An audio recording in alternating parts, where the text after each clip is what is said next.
వరద సహాయం అందక విజయవాడ ప్రకాశ్ నగర్ లో నివాసం ఉండే ఓ వృద్ధురాలు తీవ్ర ఆవేదనకు గురైంది. నిన్న ఉదయం నుండి కనీసం తాగడానికి మంచినీరు లేక అల్లాడిపోతున్నామని వాపోయింది.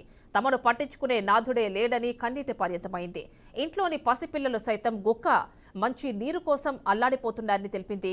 ప్రభుత్వం సహాయక చర్యలు తమకు అందడం లేదని తెలిపింది. ఇప్పటికైనా ప్రభుత్వం స్పందించి తగు చర్యలు తీసుకోవాలని తమను రక్షించి ప్రాణాలు అందిస్తోంది.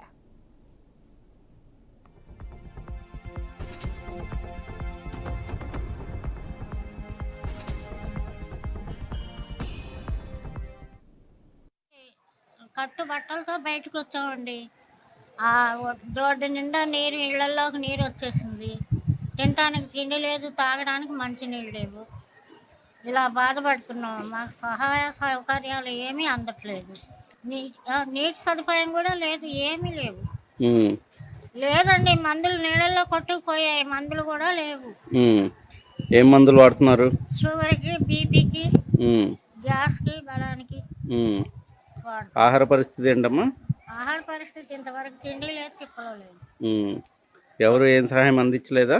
లేదమ్మా. ఎవరైనా వచ్చారా మీ వీధిలోకి? ఈ వీధిలోకి ఎవరు రాలేదు సార్. మేము చాలా ఇబ్బందిలో ఉన్నాం.